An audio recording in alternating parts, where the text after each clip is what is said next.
Can Ollie Robertson take 2 wickets in all probability and over? It's come down to that. Ollie Pope's called for the lid. He'll be fielding it forward short leg. The field's still fairly spread. Stokes just hasn't been in a situation like this in Test cricket. Well, you just feel like if you don't take on the short ball, if you don't fend to the short ball, everywhere else is runs. Exactly. Just tip and run. Like you saw that last ball, all he had to do was just come across and clip it into the massive space that you saw in square leg. This is bizarre. So they're giving Cummins a single. Now they're giving him another one. 1, 2, 3 back on the leg side on a deep backward point. And the infielders are set back apart from short leg. Weird. 5 to win. Bowls to Cummins. Gets inside the line of it. Lets it fly over the top of his gloves and his bat and his jumper. He's done that many times. When he walked out, Flem, they bombed him. Yeah. And he wanted none of it. Got out the way of everything. Then he took the moment. Then he grasped the opportunity. And you're right, the crowd have been filtering out. Oof. This is unusual. It's going to be one of the closest finishes in Test match history, one way or the other. And the tie's not out the equation either. Partnership worth 49. Tell you what, a little tickle down the fine leg. They do. It's quite fine. It'll run quickly. They've actually got someone at fly slip beneath us in line with first slip. That might beat it. Robinson bowls to Cummins. It's back of a leg forward to bouncer. And he's got the gloves inside the line. Sharp and a good one, as you say, Flem. And that's 2 for the over as well. Was it 1 or 2? I'm pretty sure the first one was... First one was short as well when he went down the leg side. So pretty sure that's the second bouncer of the over. It's only 1. One? Just 1? Oh. Well, that's a good one. That's the kind of bouncer that can kiss a glove. We saw Robinson bowl England to victory late last year with 10 minutes to spare. Well, he might have 3 minutes here. He might have 3 or 4 balls at most. How will Cummins play it? Big gap through the onside, through mid-wicket. A short leg, the only catcher. Robinson in, Cummins ducks another short one. That'll be the second bouncer. So the gaps, Flem, cover mid-wicket. Go for your life. Didn't call it. Yeah, you haven't called it. Oh, come on. That is a bouncer. Yeah. Okay, you can go again. So the fly slip, the deep backward point. Fine leg, deep backward square. A man right on square. Of course, only 2 allowed behind square on the leg side. Square leg, short leg, mid-on. And let's call Stuart Broad cover point. Yep. Nobody else. Just another short one, you'd imagine. He's got 1 more to play with. How does Robinson execute his plan? Can Ollie Pope get busy at short leg? He delivers to Cummins. 5 to win, making room, digs out a Yorker out to mid-on. He hits it too well. He was trying to slap that through the offside, making room. He was about to clear the front leg. Robinson saw him coming, I sense. Ooh. Trailed him with a Yorker. That could have crashed his middle stump out of the ground. Some interesting cricket there. There's no... Paddy was lining up a length delivery or a short length delivery. He actually went up and down twice with his back swing. And then he hits it well enough that he can't get a single to mid-on. Modern cricket, modern Test cricket, infused with the best of short-form cricket on days like today. The graphic on the screen says 5 to win. Does he give himself room again? Yeah. I would. Yeah, he would. Away from the city end. Needs something here, Robinson. Down the leg side. Short ball, and Cummins senses it. So he's already moving over his stumps, bat and gloves way out of the way. 1 ball left in the Robinson set. Surely you cut off the single now. Surely you don't let Pat Cummins keep the strike.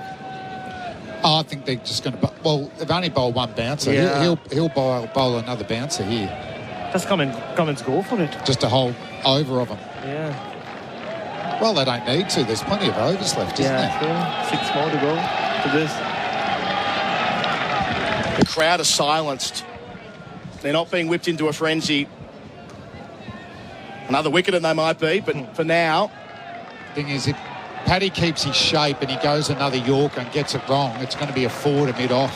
Last ball of Robinson's over to Cummins, 5 to win. Ducks the short ball. Cummins has played that well. Didn't get an opportunity to really swing. Still 5 to get. Robinson 2 for 39 from his 18. 8 for 279 Australia. And it's going to be Ben Stokes taking the ball. Had to be. I mean, Flem, if it's going to be anyone on the field right now who changes the course of history, it's going to be Ben Stokes. He is not at his peak as a bowler. He's got slower. He's got a sore knee, but we saw again. Oh, no, he's changed his mind. He's going to change his mind. But Stokes has just got magic, hasn't he? Come on, he was limping and he's still got Usman Khawaja out. Broad's been their most impressive bowler throughout this Test match. So I don't mind him retaining the ball. An England fan with her shirt over her face, you can't watch. So no Anderson when it's mattered most at the end either. Who would have thought second new ball? And Stokes, after taking his cap off and walking to the umpire, has had a conversation with Stuart Broad, who's got 3 for 62, took 2 in 2 yesterday in the final hour of play. Well, he'll need 2 in 2 here as well. Looks like similar methods, isn't it? Like it's just going to be short balls. But if he errs, there is so much room through that offside. 4 back for the short ball, a deep mid-wicket as well. An amazing field with 5 to get. Broad delivers line, short delivery into the onside, but doesn't reach short leg, not even close, set a long way back, about 2 pitches over. A conventional short leg might have had a chance of diving in there, and Broad knows it, hands on his head. It's been hit on the fingers. On the finger, yeah, he's in pain. I hope it's not his bowling finger. Looked like his right hand, unfortunately. Ooh, yep, line's been whacked on the right hand. Watching the replay for tyre power. He's okay. Yep. Just gave a little high five to Pat Cummins. If it doesn't get up and you can just ride it through that square leg area, that's a pretty safe shot. So short leg stays broadly where it was, maybe a little bit further in front of square. The field really spread for the short one. Broad in, delivers to line. Line gets inside the line. It goes past short leg. Quick as shingle. No, not a quick as shingle. It's gone out to square leg where the captain collects it. They get a single. Line 16. The partnership now reaches 50. What a partnership this has been. Coming together with 54 to get, and it'll be recognised by many people around the ground as well. They will know just how phenomenal these two have played. Line watching it back on the replay screen. Pope ducked. Pope ducked because Line was shaping up, and that was within. He would have needed a good dive to have reached it, but the first replay. But he's not really close. You know, when you're that far away, I think the call is you got to keep watching as late as possible. And also he moved further forward. Previous ball, had he been standing where he was the previous ball, that would have gone straight into his breadbasket. And that's one of the reasons he's standing that far back, not in a conventional position. So 4 to win for Australia. Another maybe half opportunity for England they've not been able to grasp in the final session. Cummins waiting for Broad. The captain Stokes moves himself around into square leg. 6 men back with a boundary to get. Broad bowls short, back of a length. Cummins lets it hit him on the thigh pad. No concerns with that at this stage after getting his bat and gloves out the way. Not quite Slasher Mackay wearing Wes Hall on the chest, but the same kind of idea. It's that one I reckon you try and get bat on. As long as you take silly mid on out and just get it fine, it's a single every time. Yeah, and if you hit in that gap, you might even get 2 if you don't make great connection. Yeah. I mean, Robinson tried 1 Yorker and 5 short balls. Is Broad going to try 1 full delivery? So it's brought away from us. Halfway through the over, into Cummins, 4 to win. Hits him on the body again. Lands in front of Pope. He's been busy at short leg in the over. That might have been off the elbow as well. Nasty length there from Broad, but they're simply not going to let them win this with a 4. Deep point, fly slip, a very fine leg. Deep backward square, almost a long leg. Square leg right on the square, so not to have 3 behind. A conventional square leg for the one that gets bobbled up in the air, Ben Stokes. A short leg, a deep mid-wicket, 10 yards inside the rope, and a deep point. Stunning. Those last 2 are hittable balls, aren't they? Yeah. They're just hip height, angling in. The camera's trained back on Jeff Marsh and Merv Hughes. They've been on it most of the day. He was the most nervous watcher of cricket, our former coach, Jeff Marsh. 4 to win for Australia. Facing up is Cummins, and he defends. Broad a bit fuller on that occasion. He spreads himself out, lays on top of the ball. Broad's such a competitor, he will not lay down unless it's in the service of his side. Jeff Marsh was jumping up and about a while back. Clem, in this part, Pat Cummins hit those 2 sixes. Very passionate man, but geez, he used to chew on his fingernails, I tell you. I'm guessing he was chewing on his fingernails back then in 1999. Yeah, we talked about that a couple of days ago. I went out for dinner with Merv and Jeff Marsh. It was a bit more relaxed during the final. Yeah, maybe not as relaxed as that viewing room. The Australian viewing room, they're all on their feet. Couple in the front row, anxiously biting their nails. Australia is up and watching. Can Cummins finish it with a boundary? Broad here, he won't. Into the onside, there's a single though, because Brooks set way too far deep at mid-wicket. I will never understand the complexities of this field. Cummins to an even 40, 3 to win. The end of the over, 8 for 278, their target. 281, our coverage is for Macca's, celebrating 30 years of coffee fit for an Aussie. I hope you're enjoying it back home or everywhere around the world. It is finger-biting stuff. I mean, it's just been, once again, it's been a wonderful test match. You know, we talked about the counter-punching from both teams when they're behind and just muscled their way back in and actually had some ascendancy. When we lost Carey, wow, that's going to be real problems for the Australians. And the captain went, no, I've got to keep going hard. And those 2 sixes against Joe Root, so significant. Because for me, I went, unless we get bowled out, we're getting these runs. Before that big over against Root, I'm debating whether we can score quick enough. Yeah, you can see it in Stuart Broad's eyes. As he walked back to cover, he shut his eyes the whole way there. He can't believe they're in this situation. So it's going to be Robinson again, not Anderson. Deep backward point, only 2 out on the leg side. Correction, make that 3. 3 to win. Cummins on strike to short leg nearly. Pope diving away to his right, cutting off a single, wasn't catchable. And that's that shot I'm talking about. Robinson's a little bit bouncier, so they're harder to ride. Those broad deliveries that were only going hip height, that was actually shoulder height. So that does bring Pope into play there at silly mid-on. He played it really well though, Pat Cummins. Straight to the ground, away from that fielder. I just still feel like there's just runs even on the leg side, unless it's a really good bouncer. So Cummins on 40, just 3 to go. Big gap on the offside. Robinson to him here. He rides the bounce again in defence. He's in no hurry. He needn't be. There are still 4.4 overs remaining if required, but only 3 runs. So they're going to wait for the ball, wait for the moment. And it looks like England have decided there's only one way of getting a wicket here, which is with that short ball and either Cummins or Nathan Lyon hitting it to Ollie Pope. Or them. It's getting a lot of dot balls, but it does rely on the Australian batsman playing a shot to it. Yeah. An aggressive shot or just a little bit of a spar that can go to silly mid-on. Every other time it gets bat, there should be a single. Huge gap through the offside. Robinson to Cummins, steers it down to third man. It's got plenty on it. Will it reach the rope? They'll get at least a couple. Dive in. It's 4 runs. No!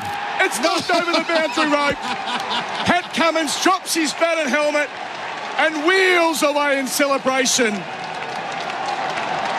As he should. Australia, where they fell 2 runs short on this ground in 2005 due to a stunning unbeaten stand of 55 here this afternoon for the 9th wicket.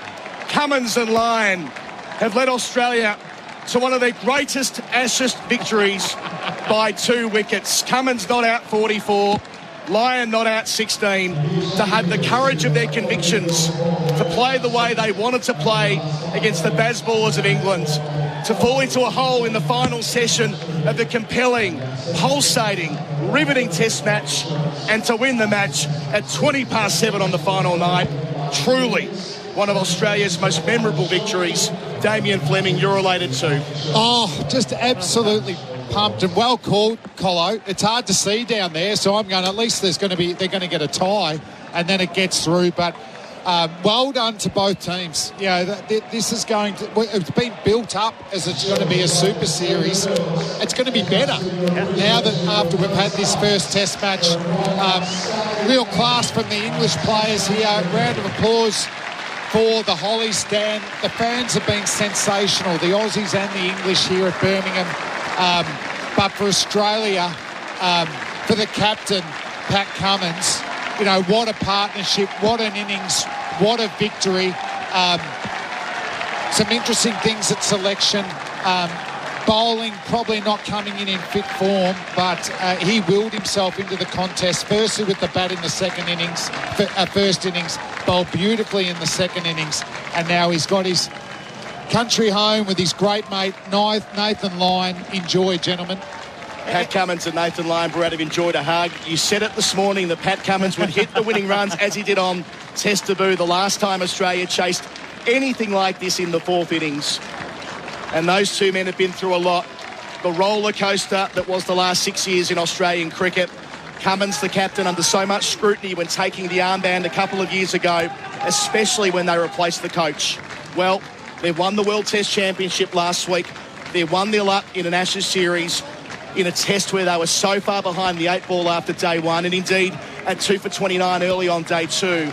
They're going to enjoy this celebration tonight. Pat Cummins, what a phenomenal individual performance, and Nathan Lyon as well. 16 not out at the end after taking 8 wickets in the test match. The ghosts of Edgbaston in 2005 have finally been exercised. Rest well, Michael Kasparovich, wherever you are. And you're right, what a performance from Pat Cummins. He brought his country, his team back into the game yesterday with the ball when Joe Root and Ollie Pope were taking it away from him. And with 54 runs to go, at the moment Alex Carey gets out, a lot of people in Australia would have given up, maybe felt it's time to hit the bed. But he's kept them awake. He's kept Australia alive in this game. And he's finished it off in style. They won by 2 wickets, don't forget. And it had to be Pat Cummins. It had to be Pat Cummins hitting the winning runs at the end. Flem, to try and put ourselves back in where we were sitting and how we were observing this test match. At 8 for 227, Carey thinking maybe one more over against the old ball. Takes on Joe Root, smacks it at him. Great catch.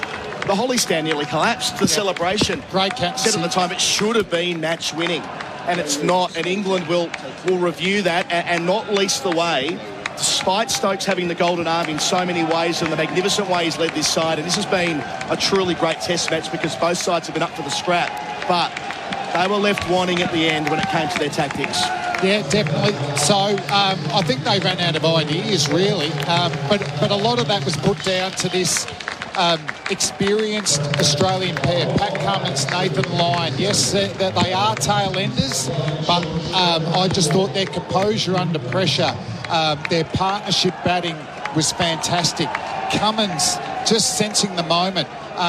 All of a sudden, momentum's lost with Carey's dismissal. I'm not going to try and wear it back to get the momentum. I'm actually going to go bang, bang, bang and do it in 1 over against Joe Root. And then tactically, that put Stokes on the back foot because all of a sudden he wasn't giving a single to the preferred batsman because they're both tail enders. And Nathan Lyon did his job as well, didn't he? He scored, he rotated the strike, he was composed throughout. And what a privilege to be here for an Australian victory that we'll be talking about for decades and decades to come.